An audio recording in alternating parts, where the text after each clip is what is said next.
Hi everyone, Ian Bremmer here with a GZERO Media special report brought to you in partnership with Suntory. The pandemic has had far-reaching global consequences for the economy, healthcare, and politics. It's also created setbacks and potential opportunities for many of the world's existing problems like poverty, inequality, and sustainability. That last one is what we're talking about today. Governments and private companies alike have taken pledges to drastically reduce carbon emissions in the coming decades and to protect some of the world's most precious resources, including water. The statistics are staggering. 3 billion people don't have access to running water and soap at home, only compounding the problem of COVID-19. 4 billion people suffer from water scarcity for at least a month each year. While climate change impacts water supplies, so does pollution from plastics that end up littering the ocean. Just 10 river systems in the world have deposited 90% of plastics in our oceans. 2 of them are in Africa. 8 of them are in Asia. It's a problem everywhere. The amount of plastic waste in our water is expected to double by 2030. My guest today sees a need for inclusive partnerships and cooperation to help solve all of the facets of the problem I just described. Tak Niinami is the CEO of Suntory, one of the largest food and beverage giants in the world with over 300 companies worldwide. Tak, welcome. Thank you, Ian. Good to see you. Tell me a little bit about the role that you see large corporations, global corporations, playing alongside government when we talk about climate change and sustainability. I'd like to raise some key words. First of all, collaboration across all industries as a partnership. 2, work with the governments. 3, work with the civil society like NPOs and NGOs. We can't solve lots of problems by big corporations and by one big corporation. Definitely, we have to work with the supply chain partners, even our competitors, to resolve issues. We can't resolve all issues by ourselves. We need partners. And 4th point is technology. It matters, but it needs a lot of money to invest.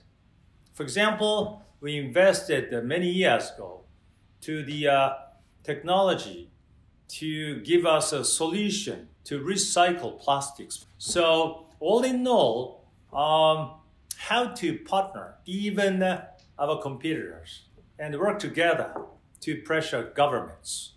So this is the, I think, the first time to work with our competitors in depth to find the solutions. Even we co-invest to technology. It's not competition. It's collaboration with our competitors, with their supply chain partners.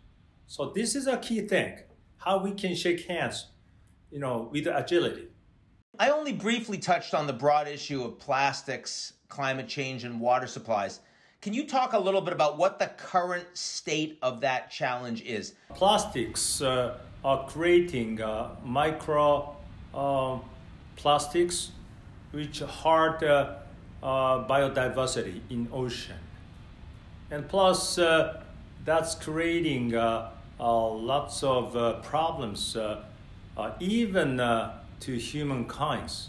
So we have to deal with the plastic issue, and the issue to be resolved by technology, by reducing to use fuel-derived plastics, such as shifting to bio-derived plastics using technology.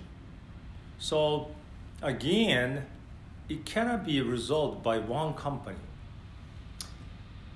We need to work with the governments, such as collecting wasted plastics. And we offer technology to governments or municipals or NPOs, NGOs. Second thing is ocean pollution. That hurts biodiversity in ocean. And that will affect the total ecosystem of the ocean. And that creates a huge negative effect to our life. And we don't know what will be happening in the deep of the sea, but it will affect our life, not only humankind's. So, but a lot of people say plastics, that is evil, bad. But take a look at the current society, which started to use plastics a lot to protect from virus, pandemic, lots of things. So people started to re-evaluate the value of plastics. So it's a prerequisite, though we have to get rid of the issues which come from using plastics all together with the stakeholders. Now, part of this does involve changing consumer behavior. And, you've seen in the pandemic, in my own New York City, before it was, we can't have plastic bags, absolutely not. Now it's suddenly, maybe we need to hold off for a bit. What can you do to move away from a throwaway culture when so much of the issue is inefficient waste, to move to cradle circular solutions? How does that really happen with the big multinationals? How does that really happen with the consumers? Well, let me touch upon Japan's case. We are working with the municipals to talk with the consumers and NPOs and NGOs to communicate with the consumers, and such as a separation of plastics from other things at the ordinary life.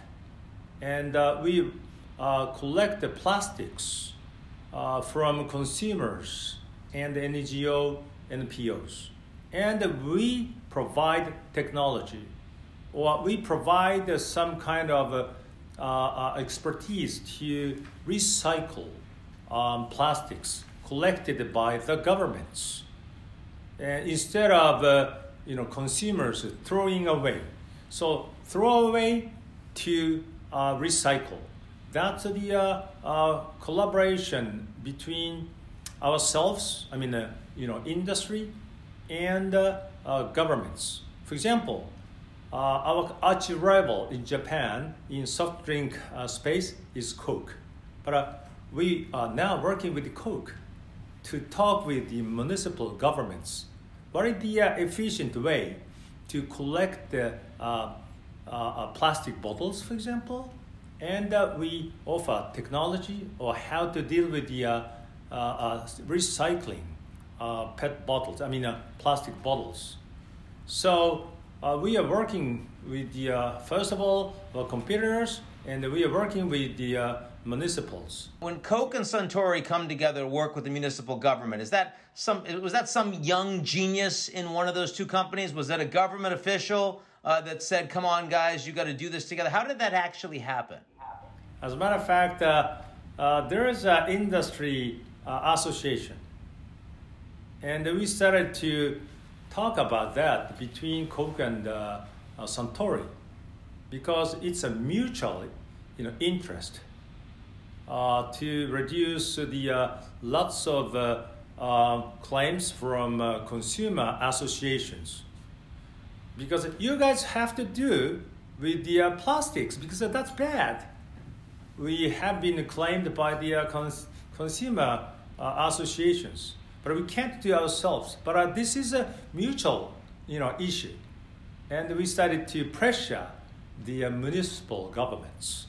And municipal governments got the same claims from consumers. Suntory invested to a new technology to recycle plastic bottles to the components of making plastics. Plus, another technology is to use the wood chips to make plastic instead of using petrol. And the petrol-based makes creates a lot of greenhouse. So we are shifting the materials to produce plastics.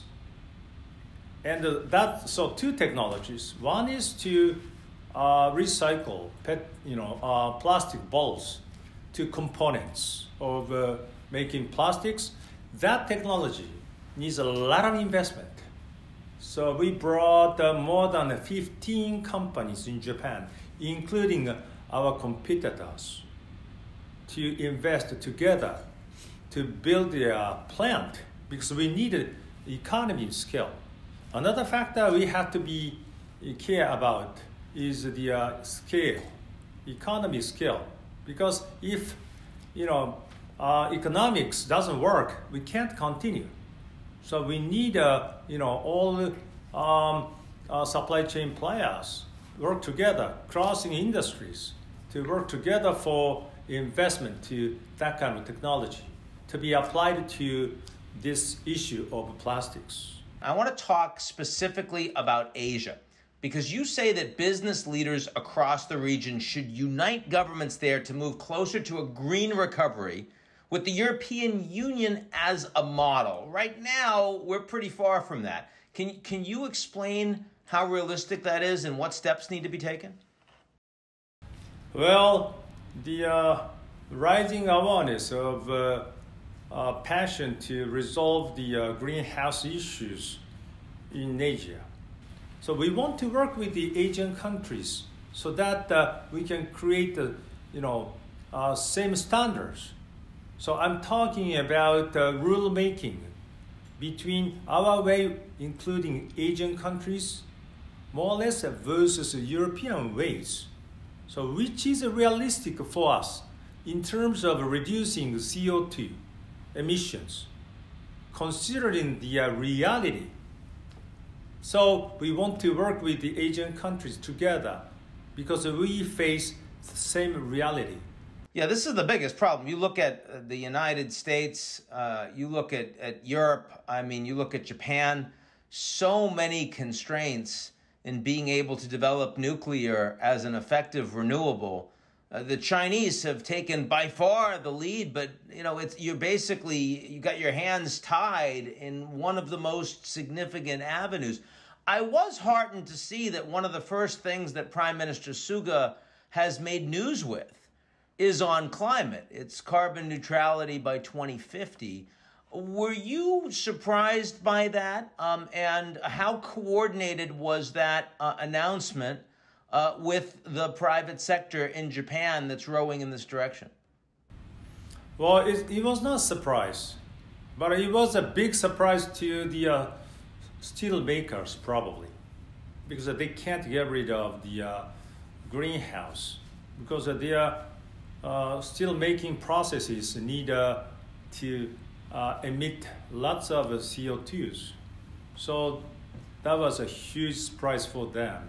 But for us, for Suntory, we've been talking to METI and other parties in the government that we should declare.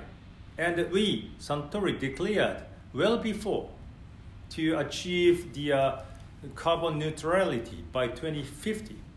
I think a lot of Japanese companies already did before Prime Minister Suga declared carbon neutrality by 2050. So there's a big surprise. There is no surprise in Japan. For us, it was not. And I'm so happy that our Prime Minister declared neutrality of carbon by 2050. The issue is how. That's what I want to discuss with the Prime Minister Suga.